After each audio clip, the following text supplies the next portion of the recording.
Have you ever wondered what it actually takes to go from behind the chair to standing on the main stage in this industry? Or maybe you don't have that aspiration, but going from standing behind the chair to thriving behind the chair. And if you're trying to grow your confidence, grow your reputation, grow your business, but aren't sure what that move looks like, I think today's conversation can really open your eyes. Welcome to the Salon Scoop, the podcast that helps salon owners and salon professionals grow their business, boost their brand, and stay inspired. From salon marketing and social media to leadership and growth, we uncover the strategies and stories that move the industry forward. If you love learning, growing, and are serious about leveling up your salon business and brand, you've just found your new go-to podcast. Welcome back to another episode of the Salon Scoop, everyone. I'm your host, Scott Moon, and today I'm sitting down with Lindsey Olson, a platform artist, an educator, and someone who has built an incredible career through consistency, adaptability, and a commitment to growth. And what's unique is that she had no connections to this industry when starting. She started completely from scratch. And I think here's a couple of things that you'll take away from this episode. You'll learn what it really takes to build confidence and credibility in this industry, even if you're starting from zero as well. You'll discover how to grow your skill set and stand out by becoming a more versatile, well-rounded stylist. And you'll get a behind-the-scenes look at what goes into major industry events from someone who has a ton of experience. Lindsey brings honesty, energy, and practical insight to this conversation. Lindsey Olson, what a pleasure to have you on the Salon Scoop today. Thank you so much for joining me. Oh, I think the pleasure is mine. I'm so excited for this. All right, well, let's do this. I want to start by asking you our S.O.S signature question, and that is, what is your favorite inspirational quote, and why does it resonate with you? Okay, one of my favorites is, you must learn a new way to think before you can master a new way to be. Nice. And why does that resonate with you? Because I think this is so vital to continuous growth as anything. You have to really rethink the way you do things. And it starts with the mindset. So for you to pick up a new technique, a new way to, implement consultations or whatever it might be, it's all starting with how you think about it before you can actually roll into it. You have to set that mind up being open. Nice. I love that one.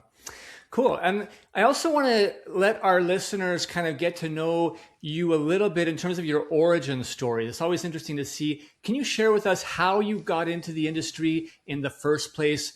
Where were you? What was the trigger to get you into this beautiful industry? I did not come from a family of hairstylists, but I was 16 and my parents are amazing and supportive, but free supportive. And I was like, okay, I got to figure out what I want to do. And I started working at a salon. I knew nothing of the industry. I don't even think I got my hair colored yet or even professionally haircut yet. I just thought this industry seems super cool. I think it'll be fun. Every day will be different. And I started working at a salon at 16. And I think I just got into the perfect salon because they were amazing and they were big on education. And there was a Redken Artist that worked there. And I just fell in love with everything that was happening in there. Wow. Did you know anybody that was already working in the salon? There's a reason why you decided to kind of work for a hair salon? No, I felt so this is 20 some years ago. So at the time I'm I know I don't want to be in an office. That's how we thought of things. I'm I want to do something interactive, creative. So I'm I think doing hair would be like that, but I didn't know anything about it, which I know is so different because so many people really come from family of stylists and their mom and dad did this. So I didn't know the person that was a platform artist then. I just found the salon near home that looked cool and nice and kind of fell into it in a sense. And I knew I wanted to work there to see if I wanted to go to cosmetology school. So that's why I started working there. I was I want to see what it's like before I go to cosmetology school to kind of get a feel for what happens as the life of a hairstylist. Yeah. Yeah, makes sense. Got it. Well, and you'd be surprised. I have the pleasure of interviewing so many incredible people across our industry, and I ask most of them this question, their origin story, and it's all over the map. I always find it so interesting to hear all the different paths, all the different reasons why, which is why Hmm. I enjoy asking that question. Now we're going to take it sort of a step further in your career, and I want to ask: was there like a defining moment, maybe in your career, that really changed the direction of your path in this industry? Kind of like what propelled you, let's say, from being just a stylist behind the chair, maybe doing a few education at small scale, to becoming an international platform artist? What would you say that defining moment was for you? Can I say two? The first one was going to Redken specialist program. And that like fueled me. I went to that program and I was like, oh my God, I'm like on fire. How do I keep this going? And I'm like, well, I bet if I was like a part of this, I could keep this going. I could be a part of this. I could always know the latest and greatest and be the best for my clients. That's really what I thought. I was like, I bet if you teach it, you are going to like know so much and you're going to be like forward thinking and innovative. And then as I got into Redken, I started doing a lot of shows right off the bat, like working with Sam Villa, like as a baby Redken artist. And I loved being behind the scenes. And then years and years and years of being behind the scenes, as somebody that was behind the scenes, I had this moment where I was like, I want to be the person not only to give the message on the stage to all the people, it really was like a small part of it, to be honest. I wanted to be the person that gave the support team an incredible experience. And that's what led me to wanting to be on main stages, to be the leader, to not only have a bigger voice to the attendees, but really I wanted to be a good leader to the people that are really working so hard and look up to you. And I wanted to give them a really incredible experience. That's fantastic. I love that sort of servant leadership approach. It's going to segue into the next question I wanted to ask you here is, what can others learn from you if they have aspirations to become a platform artist? What would your advice be to them to help them get there? I think to really dig deep of like why, because I have a lot of people say, I want to be a platform artist. And it's like, well, what is driving you to do it? Because I think when you really know that it's not about yourself, that the bigger purpose is what you're sharing to help other people, you will be so much better at it than if it's like, because I want this for myself. It's really about what you can do to serve others. That's amazing. Okay. What would you say has been one of the biggest challenges that you've had to overcome in your journey, and how did you do it? How did you overcome it? I think it's a work in progress, but it's overthinking. I think we all overthink what you're doing, and I don't know. But I guess it's a challenge. But I think it's also what got me to these places because I really prep a lot, I practice a lot. But you just think and think and think about how to do it better, how to do it differently. So, what is there a specific challenge in particular that you can think of in your career that kind of was holding you back, and that you were able to sort of process and think through it differently? Um, Yes, I would say, okay, one in particular was a event I did and not really knowing the scale of it. Not that I don't feel like it was successful, but I think I learned a lot of really understanding like who your audience is and the scale of the events to be prepared in the right way. And I would also say one of the biggest challenges that I think a lot of hairstylists face is just being confident in the way that you do things because we're at such a place where everybody compares. And the minute that you try, maybe something that you don't think people will love because you think everybody will love it this way, it really deters your growth and your success. So really own the fact of like, well, I don't really see everybody doing it like this, but this is the way I would do it. Do it that way. Because that's what happened. It's like I tried to do something because I didn't think the way I would really do it was the best. And it didn't turn out the way I wanted to. So it's like really being confident in like your skill set of like if your method is different or your style is somewhat different, lean into that stronger. Nice. There we go. That's great advice for anyone out there. Yeah. Lindsey, when you're teaching, when you're in a classroom, you're on stage, um, what's what's your message beyond just the trend or technique of the moment, of your class? What's your message that you're trying to convey to your audience? One of the biggest messages is that you can do it all. And what I mean by that is I feel like I am starting to also get the reputation, but I'm a firm believer that we should all do all hair textures. And I feel like it really got normalized that hairstylists don't work on wavy, curly, or coily hair. And I don't believe that. So, and there's a lot of theory out there that you should find your niche and like focus on that. And I disagree. I think the reason I've gotten so many incredible opportunities is because I color hair, I style hair, and I mean all hair, all, straight hair, wavy hair, curly hair, coily hair. And I think if you limit yourself thinking you should have a niche, you will miss out on some opportunities. So my biggest message is to tell stylists that you can do it all and you can be really good at it, because we're told all the time that you'll be diluted if you do it all. No, it's not true. You'll just have more opportunities if you can do it all. Really interesting insight there. What's your favorite technique, or not technique? What's your favorite texture to work on? Type of hair. I don't know. I can't say a favorite because honestly, I love that when I show up, I can do straight, wavy, curly, and coily. And as a salon professional behind the chair, my days literally are like that. And I think this is what keeps it very professional, very inspiring, because I'm literally working on all textures, all day, all events, all shows. And I think I don't know, I just couldn't imagine any other way. Yeah, nice. There you go. Jack of all trades, queen of all trades, let's say. Always a work in progress, All right, though. You still get to put the work in. yeah, that's true enough, and a little bit more because you're, focusing on many different things. But let's get into Yes. the exciting education news of the moment. You are one of the main stage presenters at one of the biggest hair shows in our industry, Redken Symposium. I want to delve into this a little bit more. How many symposiums have you been a main stage presenter at already? 7. I think it's Wow, 6 or 7. nice. Yeah. I'm like, well, because we did, yeah, it must be 6 or 7. I have to really identify these, but yeah, Six, it's been seven, incredible. Yeah. Very, six, very, seven. very lucky. There it is. What for you, Lindsey? What's unique about the preparation leading up to a big show like this? Something that maybe most people wouldn't realize. I think the amount of work that goes into it with every detail, and I know people probably think it's a big production, but I'm like, it is massive. The attention to detail that happens for months, the communication, everything is such a bigger deal, and a lot of work that goes from everybody. Anybody that is ordering the color to be there on site, the wardrobe, the makeup, the coordination of where you need to be. When I'm sent my schedule, I'm like, thank you so much. Because I don't think people realize, like, not only are we on stage, but like we usually have a schedule of all these other things that we're doing in those 3 days. And for someone to help all these artists and models and, photographers, videographers, wardrobe, know where everybody needs to be when.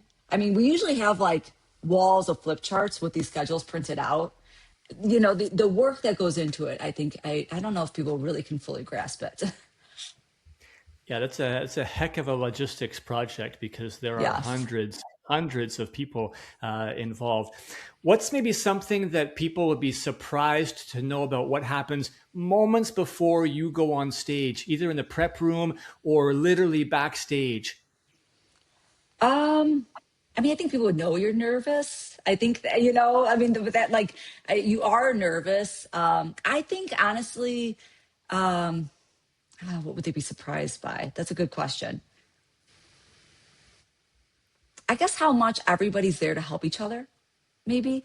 Like everybody's there to help set you up. Like our production team, I don't know. Like this is as I get to go on stage and do my thing because so many other people help me be there with the music, the lighting, my videos, my PowerPoint. And I think, we get to be on stage to present the message, which we get a lot of credit for. And it's like, oh my God, I am like a fraction of what goes into it for me to be able to stand on stage in front of 7,000 people to do it, because it's all the other people that are giving me this space and this opportunity.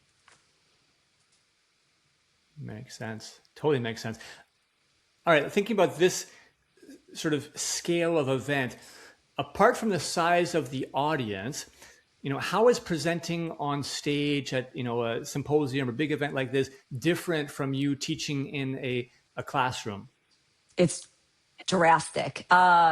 You have to, one, you are so prepared with what you are going to do by I mean, I've already written my agenda to what minute I'm standing where with what mannequin, with what sectioning, with what PowerPoints. This happened months ago already. So, it's you go to an in salon and we're very conversational. It's interactive. You really have to choose your words wisely because I have a short amount of time to deliver an incredible message. So the prep work that goes into it really has to be dialed in. I think that's one of the biggest differences of it. As well as I think your energy when you don't get to see, the audience is there, but you can't think that people are looking at their phones while you're talking. You are on, no matter what you feel like is happening. And there's so many bright lights. So being bigger than you possibly can be in an in salon for sure.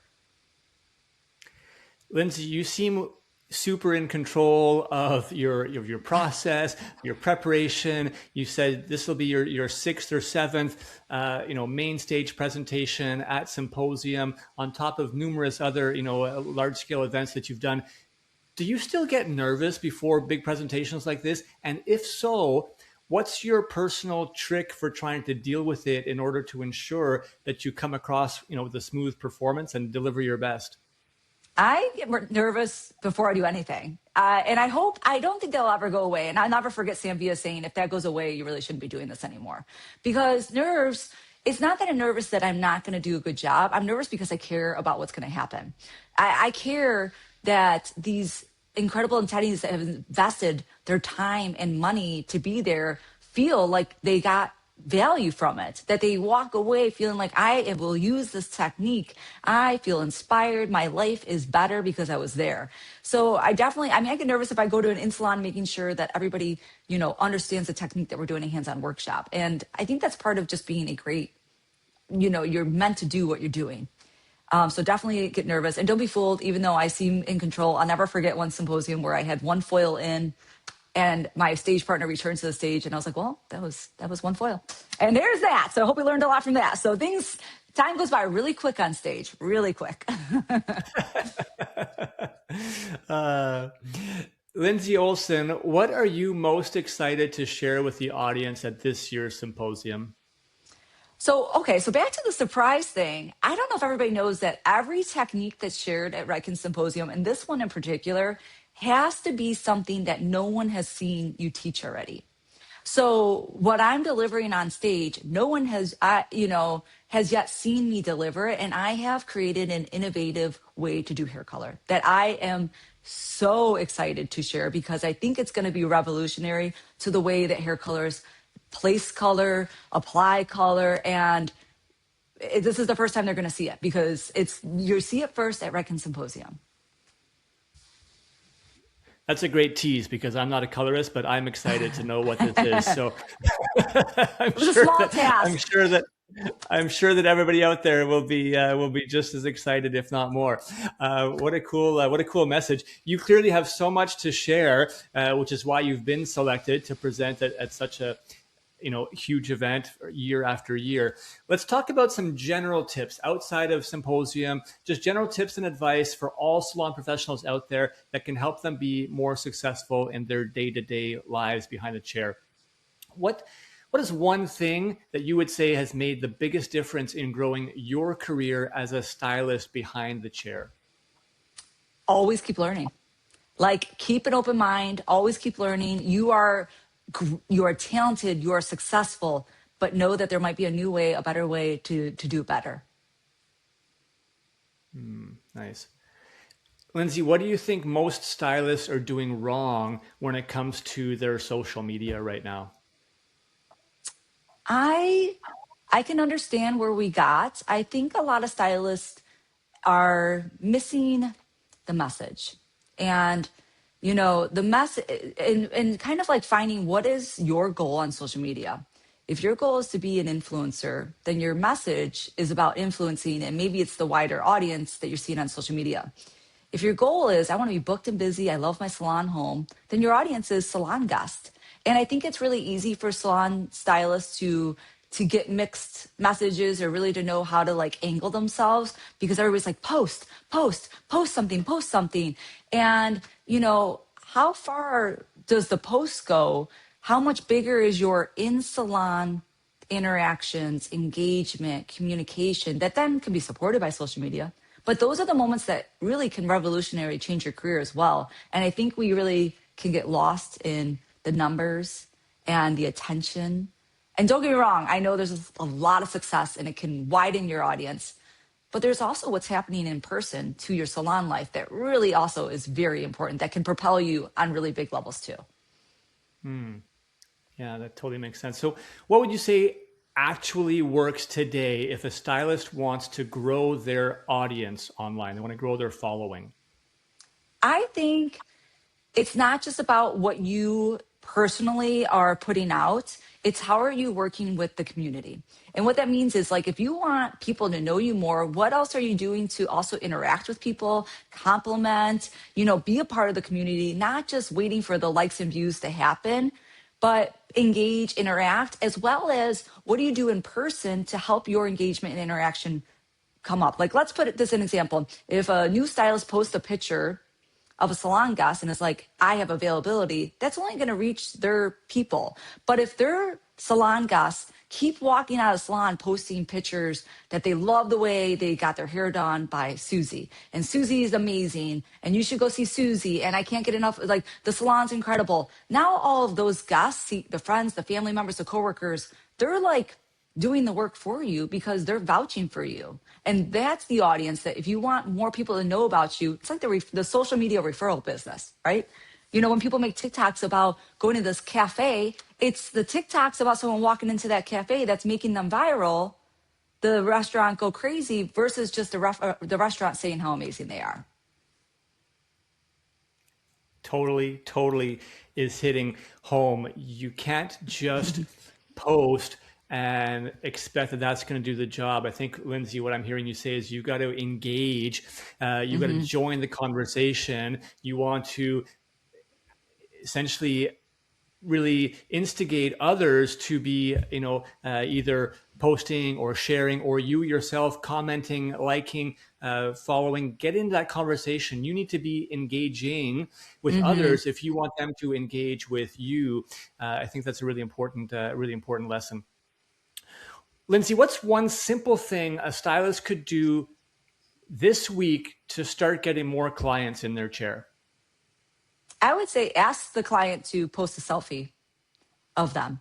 Maybe ask the client to come back in, give them a complimentary blowout, a treatment, teach them a little bit about what you styled their hair, and be like, do you mind posting a selfie that you left the salon? Can you write me a review? Like, use your incredible talents, not just what you're doing, and ask for people to help you. Like, nobody does it by themselves. I'm a big believer in teamwork. And referrals. Your existing clients are your easiest way to get new clients, because supposedly they're already happy with your service. They have firsthand experience, and they have their own network of people that are probably relatively similar to them in terms of profile. So it's a great place to start to try to get new clients. Lindsey, what separates stylists who grow successful careers from those who stay stuck, in your opinion? I think education, and I know that I already said always stay learning, but I really do. The ones that I see that, whether I'm teaching it in salon and they're in my group and they've been doing hair for 40 years, the ones, like I look at like my fellow colleagues, like I look at Jamal Edmonds, he's always taking a class.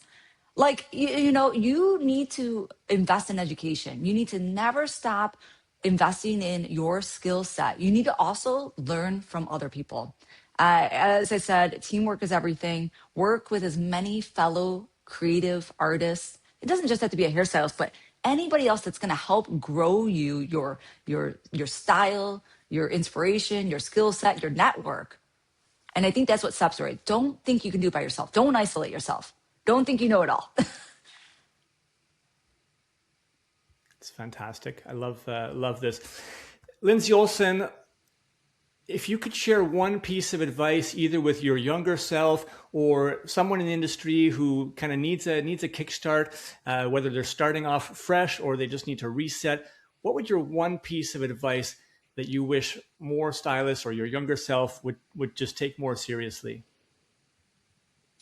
I would say believing in yourself. Like you have the gift, you have the talent. And when I see people, or if I've ever questioned myself, like, oh, why are they so much better? And I look at them, and sometimes I see them like that's the exact same way I would do it. But you know what? They own it. They're confident. And you can be confident and not have an ego. You can be confident and still be humble, but believe that you are capable. Go for any opportunity that you want. Do a photo shoot, submit your work to competitions. Just keep pushing yourself to stand out, but stay humble. How do I build that belief in myself? Because so many people don't have it. So many people have the imposter syndrome. So many Yeah. people have a low self-worth. How do we build that confidence and belief in ourselves? I know I think it's constant work. I don't think it ever goes away. And one of the biggest things to ask yourself is, why would somebody else trust me to do something if I am doubting myself? Why would they book me if I'm showing any lack of confidence? If you don't believe in yourself, how do you expect anybody else to do it? It really does start with you to know that you're capable of doing it. And yes, it takes hard work. It takes time. It takes taking a class. It takes all of those things, but you have to push yourself to really dig deep and constantly work on this. Be like, I am capable. I am here for it. I look at them, I'm like, what are they doing differently? They are just owning it and going for it and not hesitating. Submit your work, enter your one shot, enter NAHA, show up, spend time working on content outside salon hours. Such amazing advice here from Lindsey Olson. And you listeners can get so much more by following her. Lindsey, where can people follow you online if they want to continue to kind of follow your journey, get inspiration from you? Yeah, I'm on Instagram. It's lindsey.marie.olson. I have TikTok. I'm working on it. Don't judge too hard. I post, it's going to get better, and I actually think that might be the platform for me because obviously I like to talk. I have a website. So if you're not on social media, there's a contact me form, lindseymarieolson.com. You can go over there. And if you just want to shoot me an email, so any of those places, and please do reach out. Like I would not have had the opportunities today, yes, without the hard work, but really it took somebody else also helping me, having the teamwork, somebody to learn from, to mentor, to reach out. So somebody that hooked me up with knowing where to find a photographer, how to get into Redken, how to sign up for a class. And I know it can be really difficult when you're by yourself. So you're not alone. Lots of people want to help everybody else reach all their incredible goals and keep going. Fantastic. Lindsey, thank you so much for taking the time to come on the show and share your insights with our audience today.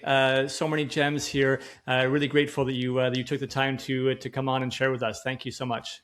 Oh, I'm so excited. Congratulations. Like, I don't know how many, what are you, over 200 episodes that you've had going. So thank you for, I admire this. I'm grateful for the opportunity, and the industry needs this. We all need to learn from each other and be inspired. And there's so many different ways to do that. So thank you for giving the industry these opportunities to get to know everybody and to learn from them.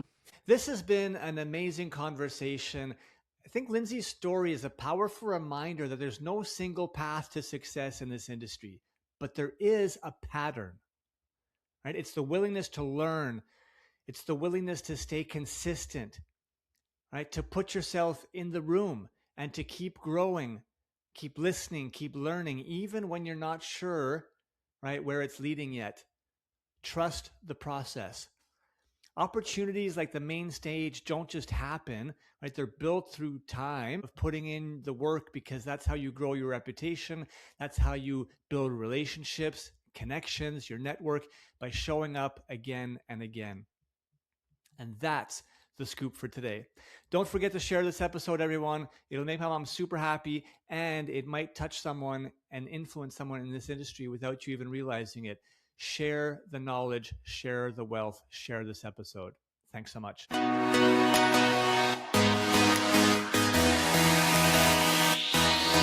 Thank you so much for listening to the Salon Scoop podcast. This show is produced by Salon S.O.S, a digital marketing agency by industry professionals for industry professionals. If you want simple and affordable solutions for any of your salon marketing needs, such as websites, client loyalty, Google search rankings, social media, or more, come visit us at salonsos.ca or on Instagram at salon.s.o.s. If you want to hear more episodes like this and help us continue to bring the industry great content, it would mean so much to us if you would support us in one of the following ways. Either share this episode with one other industry professional, and rate the show on Spotify or write us a quick review on Apple Music. We want to hear your feedback. If you have follow-up questions or ideas for future episodes, please reach out. DM us on Instagram at salonist.s.o.s or hit us up on our website again at salonsos.ca. Again, thanks so much for listening. Now go get your hustle on, keep smiling, and we'll catch you on our next episode.